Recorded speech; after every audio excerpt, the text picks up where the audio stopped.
السلام علیکم ورحمۃ اللہ وبرکاتہ۔ اعوذ باللہ السمیع العلیم من الشیطان الرجیم من ہمزہ ونفخہ ونفثہ۔ بسم اللہ الرحمن الرحیم۔ واتخذوا من دون اللہ آلہۃ لعلہم ینصرون لا يستطيعون نصرهم وهم لهم جند محضرون فلا يحزنك قولهم إنا نعلم ما يسرون وما يعلنون۔ اور انہوں نے اللہ کے علاوہ کئی معبود بنا رکھے ہیں اس امید پر کہ ان کی مدد کی جائے گی، حالانکہ وہ لوگ ان کی کچھ مدد نہ کر پائیں گے، بلکہ وہ ان کے لشکر مخالف کی حیثیت سے قیامت کے دن اللہ کے بارگاہ میں حاضر کیے جائیں گے، پیش کیے جائیں گے۔ لہذا اے نبی صلی اللہ علیہ وسلم ان کی باتیں آپ کو غمزدہ نہ کرے، ہم یقیناً جانتے ہیں جو کچھ وہ چھپاتے ہیں اور جو کچھ وہ ظاہر کرتے ہیں۔ محترم سامعین کرام، سورہ یاسین سورہ نمبر 36 اور اسی سورت سے آیت نمبر 74، 75، 76 یہ تین آیات ابھی آپ کے سامنے تلاوت کی گئیں۔ بفضل اللہ، بعون اللہ، بتوفیق اللہ آیتوں کا ترجمہ آپ تمام کی خدمت میں پیش کیا گیا۔ سامعین کرام، اللہ تبارک و تعالیٰ نے فرمایا واتخذوا من دون اللہ آلہۃ لعلہم ینصرون لا یستطیعون نصرہم وہم لہم جند محضرون، یعنی یہ جو مشرکین ہیں، چاہے وہ مشرکین مکہ ہوں یا کسی زمانے کے مشرکین، یہ جو مشرکین ہیں انہوں نے اللہ تبارک و تعالیٰ کے علاوہ بھی کئی معبود بنا رکھے ہیں، کئی الہ بنا رکھے ہیں، اور ان کی امید کیا ہے، ان کی نیت کیا ہے؟ وہ اس امید پر اللہ کے علاوہ کئی معبود بنا رکھے ہیں کہ ان کی مدد کی جائے، حالانکہ یہ لوگ یعنی جو دوسرے معبود جو بنا کر کے رکھے ہیں، ابھی مسلمانوں میں بہت سارے لوگ ہیں جنہوں نے پیر بابا بنا کر کے رکھے ہیں، غوث العظم بنا کر کے رکھے ہیں، فلاں بابا بنا کر کے ہیں، فلاں بابا بنا کر کے رکھے ہیں۔ اسی طرح سے مشرکین میں بہت سارے لوگ ہیں، مشرکین مکہ نے بھی اللہ تبارک و تعالیٰ کے علاوہ کئی معبودوں کو بنا رکھا تھا، ان کے بتوں کو بنا کر کے رکھا تھا، ان کو پوجتے تھے، ان کے سامنے جھکتے تھے، ان سے نظر و نیاز مانگتے تھے، ان کو مشکل کشا حاجت روا سمجھتے تھے۔ تو یہ جو مشرکین ہیں اللہ کے علاوہ کئی معبود جو بنا کر کے رکھتے ہیں، اس امید پر بنا کر کے رکھتے ہیں کہ ان کی مدد کی جائے، حالانکہ یہ معبودان ان کی کچھ مدد نہ کر سکیں گے، بلکہ قیامت کے دن اللہ تبارک و تعالیٰ ان عبادت کرنے والوں کو اور ان کے معبودوں کو ایک دوسرے کا مخالف بنا کر کے اپنی بارگاہ میں حاضر کرے گا۔ یہاں پر ان دونوں آیتوں کی روشنی میں سب سے پہلے یہ سمجھ لیجئے کہ اس روئے زمین پر جب بھی مشرک شرک کرتا ہے، اللہ کے علاوہ دوسروں کو پوجتا ہے یا اس کے سامنے جھکتا ہے یا اس کے آستانے پر متھا ٹیکتا ہے یا پھر اس سے کچھ مانگتا ہے، تو اس کے پیچھے جو کارن ہوتا ہے، اس کے پیچھے جو وجہ ہوتی ہے وہ یہی کہ یہ ہماری مدد کریں گے، یہ ہماری دنیا میں بھی مدد کریں گے، اور اگر آخرت پر امید رہتی ہے، آخرت پر ایمان رہتا ہے، تو یہ سوچ کر کے وہ لوگ عبادت کرتے ہیں کہ آخرت میں یہ اللہ کے بارگاہ میں پہنچ کر کے ہماری سفارش کریں گے، ہماری مدد کریں گے، ہماری بگڑی بنائیں گے، اور نرک کے بدلے میں سورگ میں بھجوا دیں گے، جہنم کے بدلے میں جنت میں بھجوا دیں گے۔ آپ دیکھیے اللہ تبارک و تعالیٰ نے قرآن کریم میں مشرکین مکہ کے بارے میں کہا تو وہ لوگ کہتے تھے ما نعبدہم الا لیقربونا الی اللہ زلفی، یہ جو ہم اتنے سارے معبودوں کو اللہ کے علاوہ پوچھتے ہیں، اس کے پیچھے جو ہمارا مقصد ہے بس یہی ہے کہ یہ لوگ اللہ کے قریب کر دیں گے ہم کو، یعنی دنیا میں بھی مدد کریں گے اور آخرت میں بھی مدد کریں گے۔ یعنی مدد کا اصل پہلو ہے، وہ یہ سمجھتے ہیں کہ یہ جو ہمارے پیر بابا ہے، یہ جو غوث العظم ہے، دنیا میں تو مدد کریں گے ہی کریں گے، آخرت میں بھی مدد کریں گے ہماری۔ آپ جتنی بھی اور جس قسم کے بھی مشرکین ہیں، ان تمام مشرکینوں کے عقیدے کو آپ پڑھ لیجئے، ریڈ کر لیجئے، اس پر غور کر لیجئے، آپ کو یہی بات پتہ چلے گی کہ ان لوگوں کے پیچھے جو منشا ہوتی ہے عبادت کرنے کے، کہ دنیا میں بھی ہماری مدد کریں گے اور آخرت میں بھی ہماری مدد کریں گے۔ اب یہ جو دو پہلو مدد کا ہے، اس کی حقیقت کو اگر آپ دیکھیں گے تو دنیا میں تو بالکل مدد نہیں کرتے ہیں۔ کیسے مدد نہیں کرتے ہیں؟ ابھی دیکھیے بڑے بڑے آستانوں کو، بڑے بڑے استھانوں کو آپ دیکھ لیجئے، ایسے ہی نہیں چلتا ہے، بلکہ اسپیشلی کچھ چیزوں کو مقرر کیا گیا ہے۔ ابھی مزار کو ہی دیکھ لیجئے، ایک مجاور اسپیشلی بیٹھتا ہے، اس کا کام کیا ہوتا ہے؟ چمکا کر کے رکھنا تاکہ لوگ آئیں، چمکا کر کے رکھنا، روشنی کرنا تاکہ لوگ آئیں۔ یعنی یہ لوگ مدد نہیں، یہ ان لوگوں کی مدد نہیں ہو رہی ہے، بلکہ جو معبود ہیں وہی انہی کی مدد ہو رہی ہے۔ مدد کیسے ہو رہی ہے؟ چمکا کر کے رکھنا ہے، روشن کر کے رکھنا ہے، لوگوں کے درمیان ان کے بارے میں بتانا ہے کہ دیکھو فلاں بابا جو ہے، ابھی جو فلاں پہاڑ کے اوپر جو بابا ہے، اگر ان کے بارگاہ میں پہنچ گئے تو بچہ ضرور ہو جائے گا۔ لوگ کہتے ہیں، پروپیگنڈا کرتے ہیں۔ اگر یہ جو معبودان ہیں ان کی عبادت کرنے والے نہ ہو تو ایک دن بھی ان کی دکانداری نہیں چلے گی۔ یہ معبود اپنے عابدوں کی مدد کرنا تو بہت دور کی بات ہے، یہ لوگ خود مدد کے محتاج ہیں۔ یہ دنیا کا معاملہ ہے، کیونکہ ان کے تمام معبود وہیں پر ہوتے ہیں۔ ابھی مندر کیوں بناتے ہیں، دیول کیوں بناتے ہیں؟ کیونکہ وہاں پر ان کے بھگوان بیٹھتے ہیں۔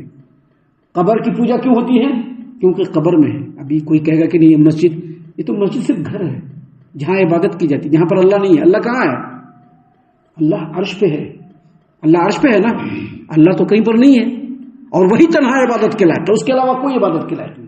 لیکن اللہ کے علاوہ جتنے بھی معبودان ہیں جن کو عبادت کی جا رہی ہے، یہ سوچ کر کے وہ مدد کریں گے دنیا میں بھی، دنیا میں مدد نہیں کرتے ہیں جب تک کہ ان کا پروپیگنڈا نہ کیا جائے، جب تک کہ ان کے مزاروں کی، ان کے آستانوں کی دیکھ بھال نہ کی جائے، جب تک کہ ان کے لیے لوگوں میں پرچار پرسار نہیں کیا جائے، ایک دن بھی ان کی خدائی چل نہیں سکتی۔ یہ دنیا کا معاملہ ہے۔ اسی لیے اللہ تبارک و تعالیٰ نے یہاں پر فرمایا وَاتَّخَذُوا مِن دُونِ اللَّهِ آلِهَةً لَعَلَّهُمْ يُنصَرُونَ، اور انہوں نے اللہ کے علاوہ کئی الہ بنا رکھے ہیں، کئی معبود بنا رکھے ہیں اس امید پر کہ ان کی مدد کی جائے، حالانکہ وہ ان کی کچھ مدد نہیں کر سکیں گے۔ کہاں مدد نہیں کر سکیں گے؟ دنیا میں مدد نہیں کر سکیں گے۔ اور جہاں تک آخرت کی بات ہے، اللہ نے فرمایا لا یستطیعون نصرہم وہم لہم جند محضرون، یہ معبود اپنے عابدوں کی، اپنے مریدوں کی مدد نہیں کر سکیں گے، بلکہ وہ ان کے لشکر مخالف کی حیثیت سے قیامت کے دن اللہ کے بارگاہ میں پیش کیے جائیں گے۔ قیامت کے دن کا جب معاملہ آئے گا، لوگ شعر و شاعری بنا لیے اس کے اوپر کہ آقا کا دامن پکڑ کر کے قیامت میں مچل جائیں گے اور پھر جنت کے اندر چلے جائیں گے۔ اللہ نے فرمایا کہ جن کی یہ لوگ عبادت کرتے ہیں دنیا میں اللہ کو چھوڑ کر، وہ اور یہ دونوں کے دونوں اللہ کے بارگاہ میں حاضر ہوں گے، اور جب اللہ کے بارگاہ میں حاضر ہوں گے تو یہ لوگ کیا کہیں گے؟ جو معبود ہوں گے، جن کی عبادت کی جاتی ہے، وہ کیا کہیں گے؟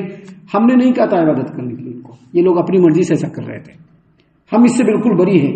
یعنی ایسے ایسے دلائل دیں گے کہ خود بچ جائیں گے، اور اپنے مریدوں کو، اپنے عابدوں کو کیسے بھی کر کے اللہ تبارک و تعالیٰ کے عذاب میں پھنسا دیں گے اور خود نکل جائیں گے۔ اللہ تبارک و تعالیٰ نے اسی بات کو یہاں پر بیان فرمایا اور کہا کہ وَاتَّخَذُوا مِن دُونِ اللَّهِ آلِهَةً لَعَلَّهُمْ يُنصَرُونَ، اللہ کے علاوہ انہوں نے کئی معبود بنا رکھے ہیں اس امید پر کہ ان کی مدد کی جائے گی۔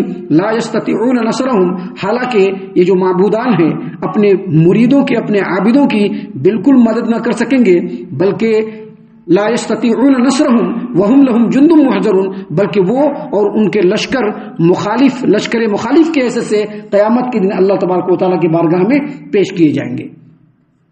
ان باتوں کو بیان کرنے کے بعد جو اگلی آیت کریمہ ہے، آیت نمبر 76، اس میں اللہ تبارک و تعالیٰ نے فرمایا فلا يحزنك قولهم اننا نعلم ما يسرون وما يعلنون، لہذا اے نبی صلی اللہ علیہ وسلم ان کی باتیں آپ کو غمزدہ نہ کرے، ہم یقیناً جانتے ہیں جو کچھ وہ چھپاتے ہیں اور جو کچھ وہ ظاہر کرتے ہیں۔ فلا يحزنك قولهم اننا نعلم ما يسرون وما يعلنون، لہذا اے نبی صلی اللہ علیہ وسلم ان کی باتیں آپ کو غمزدہ نہ کرے، ہم یقیناً جانتے ہیں جو کچھ وہ چھپاتے ہیں اور جو کچھ وہ ظاہر کرتے ہیں۔ یہ بات اللہ تبارک و تعالیٰ نے یہاں پر کیوں بیان فرمایا؟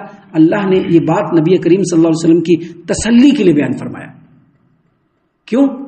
اللہ نے فرمایا کہ دیکھو ہم ان کے رب ہیں، ہم ان کے خالق ہیں، ان کے مالک ہیں، ہم سب کچھ ان کو دے رہے ہیں، ان کی جو زندگی ہے وہ ہماری ہے، وہ جو سانس لے رہے ہیں، وہ جو چل رہے ہیں، وہ جو کھا پی رہے ہیں، اور دنیا میں جتنی نعمتیں ان کو مل رہی ہے وہ سب ہمارا دیا ہوا ہے، لیکن ہمارے ساتھ ان کا یہ رویہ ہے کہ میری عبادت کرنے کے بجائے وہ دوسروں کی عبادت کرتے ہیں، پیر و فقیروں کی عبادت کرتے ہیں، ولیوں کی عبادت کرتے ہیں، مٹی پتھر کے بتوں کی عبادت کرتے ہیں، سورج چاند ستاروں کی عبادت کرتے ہیں، نبیوں کی عبادت کرتے ہیں، جنوں کی عبادت کرتے ہیں، میری عبادت نہیں کرتے ہیں۔ جب اپنے حقیقی انعام کرنے والے کے ساتھ ان کا یہ معاملہ ہے تو اے نبی صلی اللہ علیہ وسلم اگر یہ آپ کو کچھ بول رہے ہیں تو آپ کو اس پر غم کرنے کی ضرورت نہیں ہے، آپ کو ان پر بالکل فکر کرنے کی ضرورت نہیں۔ آپ یاد رکھیے، یہ ضرور آپ کے سامنے، آپ کے منہ پر یہ کہتے ہیں اور یہ سمجھتے ہیں کہ آپ جادوگر ہیں، کاہن ہیں، آپ شاعر ہیں، آپ لوگوں کو بھڑکانے والے ہیں، گمراہ کرنے والے ہیں، یہ ضرور آپ کے اوپر اس طرح کی بات کرتے ہیں اور لوگوں کے سامنے بھی کہتے ہیں. کیوں؟ تاکہ اسلام کو اور آپ کو دبا سکیں. لیکن جب یہ لوگ اپنی مجلس میں ہوتے ہیں اور آپ کی دعوتوں پر غور کرتے ہیں، آپ کی باتوں پر غور کرتے ہیں، تو اعتراف کرتے ہیں کہ نہیں، جو ہم لوگ الزام لگا رہے ہیں محمد عربی صلی اللہ علیہ وسلم پر وہ صحیح نہیں ہے. لہٰذا اے نبی صلی اللہ علیہ وسلم آپ کو بالکل غم کرنے کی ضرورت نہیں ہے. سامعین کرام، ان آیتوں کے اندر اللہ تبارک و تعالیٰ نے جو باتیں بتلائی ہیں ان پر ہم لوگوں کو بہت زیادہ غور و فکر کرنے کی ضرورت ہے. پہلی بات یہ کہ اللہ کو چھوڑ کر جس کی بھی عبادت کی جا رہی ہے، نہ صرف یہ کہ وہ بیکار ہے، بلکہ اللہ کے علاوہ دوسروں کی عبادت کیے جانے پر ہم شرک کے مرتکب ہوتے ہیں، جس کو اللہ تبارک و تعالیٰ کبھی بھی معاف نہیں کرے گا. نہ دنیا میں ان کے لیے خیر ہے، نہ آخرت میں ان کے لیے خیر ہے. اور دوسری بات، نبی کریم صلی اللہ علیہ وسلم اللہ کے رسول ہیں جن کی اطاعت اور اتباع ہر انسان کے اوپر لازم اور ضروری ہے. اور تیسری بات، اگر ہم دعوت کے میدان میں ہیں، لوگ ٹوکیں گے. پتھر لوگ کہاں چلاتے ہیں؟ جس پیڑ پر پھل ہوتا ہے اس پر. جس پر کچھ نہیں اس پر پتھر چلا کے کیا فائدہ؟ یہی ہے دنیا کا دستور. جب انگلی اٹھ رہی ہے تو آپ کے اندر خوبی ہے، جب بھی لوگ انگلی اٹھا رہے ہیں، وگرنہ آپ کے اندر خوبی نہیں تو کوئی انگلی نہیں اٹھائے گا آپ کے اوپر. تو دعوت کے میدان میں ہوں گے، لوگوں کی باتیں سننی پڑیں گی جیسے کہ نبی کریم صلی اللہ علیہ وسلم کو سننا پڑتا تھا. تو اللہ تبارک و تعالیٰ نے ان کو تسلی دی ہے، ہم لوگوں کے لیے بھی تسلی ہے. ہم اللہ سے دعا کرتے ہیں کہ اللہ تعالیٰ ہم تمام کو ان تمام باتوں کے اوپر خوب غور و فکر اور تدبر کرنے کے ساتھ ساتھ ان باتوں پر عمل کرنے کی بھی توفیق عنایت فرمائے. آمین. اللہ تعالیٰ ہم تمام کو صحیح معنوں میں پکا سچا مومن مسلمان بنائے، اللہ اور اس کے رسول صلی اللہ علیہ وسلم کی اطاعت و فرما برداری کرنے والا بنائے، صحابہ کرام رضی اللہ عنہم کے طریقے پر چلنے والا بنائے، جنت الفردوس میں جگہ عطا فرمائے. اے اللہ ہم تمام کو جہنم سے پناہ دے. اے رب العالمین ہم تمام کو جہنم سے پناہ دے. اے مالک الملک ہم تمام کو جہنم سے پناہ دے. آمین یا رب العالمین. وما علینا الا البلاغ المبین. تبارك الذي نزل الفرقان على عبده ليكون للعالمين نذيرا.